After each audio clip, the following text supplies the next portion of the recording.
참 예수님, 오늘은 5월 17일 부활 제6주간 수요일입니다. 알지 못하는 신에게서 진리의 영에게로 라는 강론 제목으로 말씀드리겠습니다.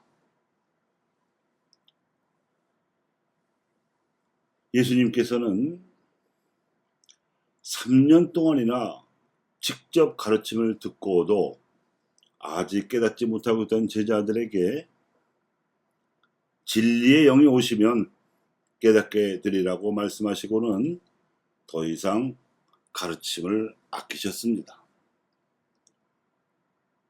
그런데 바오로 사도는 제2차 선교 여행의 길에서 워낙 많은 신들을 신봉하면서 하다못해 알지도 못하는 신에게까지 예배하고 있던 아테네 시민들에게 진리를 설파하는 시도를 하였습니다. 바오로의 아테네 선교 이후 무려 1600여 년이 흐른 후에 중국 땅에 들어가서 하느님을 모르던 중국인들에게 선교한 인물은 이태리 출신의 마테오 리치 신부입니다.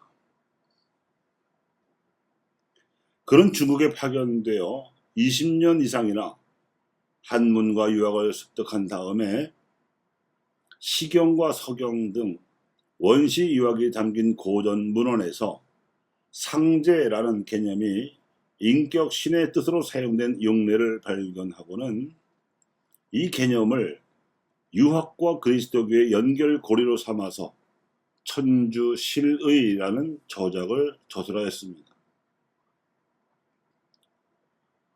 바오로처럼 마테오 리치의 이러한 시도 역시도 당대 중국 선비들에게는 반짝 주목을 받기만 했을 뿐이었지만 보유론의 관점에서 쓰여진 이 책이 조선의 선비들에게 전해지면서는 복음의 불모지였던 조선에 교회가 자생적으로 뿌리내리는 놀라운 역사가 일어나게 됩니다. 그런데 가톨릭교회 역사상 전무후무한 선교의 기적이 일어난 이 배경에는 다신교의 풍습에 따라 알지 못하는 신에게 예배하던 고대 아테네 시민들과는 달리 마테오 리치가 찾아낸 인격적 천의 개념에 목말라 하던 조선 선비들의 구도 전통이 있음을 빼놓을 수 없습니다. 이 서적을 통해서 당시 서양 종교로만 여겨지던 천주교를 본격적인 종교요 구원의 진리로 받아들였던 선비들은 당시 조선 사회의 모선을 꿰뚫어 볼 수 있었던 남인파 선비들이었는데, 이들은 당시 조선이 성리학적 유학을 통치 이데올로기로 받아들여 마치 유교처럼 숭상한 결과 사회 공동선을 도탈에 빠뜨리고만 부패한 권력에 실망하여 과거의 응시하기를 포기하고 새로운 사회를 개혁할 수 있는 참신한 사상을 찾고 있었습니다.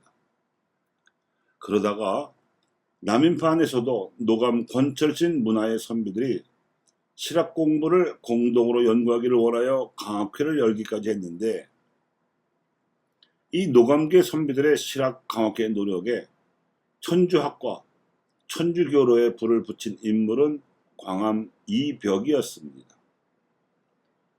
특히 강학회의 막내였던 정약용은 강학회 중도에 합류한 이벽의 해박한 천주교 교리 지식을 조선 사회 개혁을 위한 동력으로 삼고자 받아들여서 다른 남인파 노감계 선비들과는 달리 과거에 응시하여 조정에 출사하였습니다.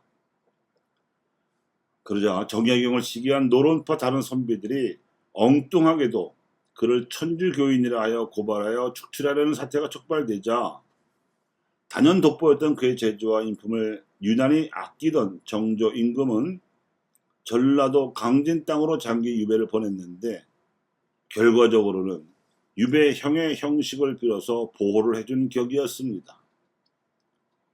강진은 정약용의 외가였던 해남이 그리 멀지 않은 땅이었고, 그 덕분에 정약용은 그 오랜 생활 동안 반대자들의 모함을 받지 않고 외갓집에 소장되어 있던 장서들을 활용하여 천진함 강화께서 습득한 천주교 교리를 바탕으로 하되 조선 사회 개혁을 위한 저술 활동에 몰두할 수 있었습니다.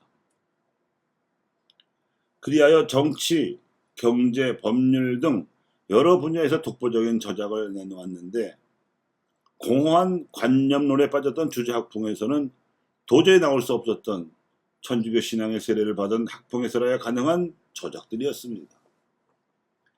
이 무렵에 저술된 정약용의 저서들의 영향을 받은 전봉준과 그 동조자들은 동학혁명을 일으킬 때 경세유표를 혁명의 경전으로 삼기도 했습니다.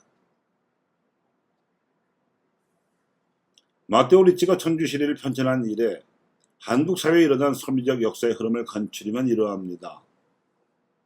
공리공론을 일삼던 주자학에서 실사구시의 실학으로, 사물의 이치만을 공리하던 실학에서 그 전제가 된 인격신, 즉 예수 그리스도를 알게 한 천주학으로, 신을 알기만 하던 천주학에서 신을 믿는 천주교로, 믿기만 하려던 천주교 교리에서 사회개혁을 지향하는 다선 정약용의 저술로, 이 저술로부터 동학의 혁명적 시도로, 그리고 이 동학혁명의 실패로부터 3.1 독립만세 운동으로, 그리고 3.1운동의 정신을 초석으로 삼은 제헌 헌법에 이르기까지 한국의 문명은 진리의 영에 의한 세례를 받았다고 할 수 있습니다.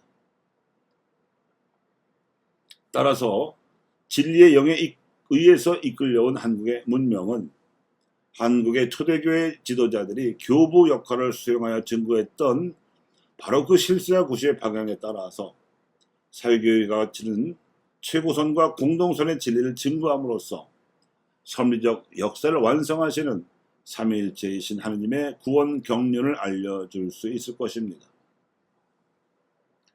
사도 바오로의 아테네 선교 시도 노력이 초기에는 별다른 성과를 거두지 못했으나 결국 서방 세계의 그리스도교화로 이어졌던 역사적 경험은 오늘날 한국 사회와 교회 안에서 올바른 하느님을 정통 실천으로 증거하려는 노력 역시 동방세계에 사는 아시아인들에게 최고선과 공동선을 실천하는 이웃사랑으로 올바른 하느님을 알게 함으로써 아시아 복음화 과업의 초석이 될 것입니다.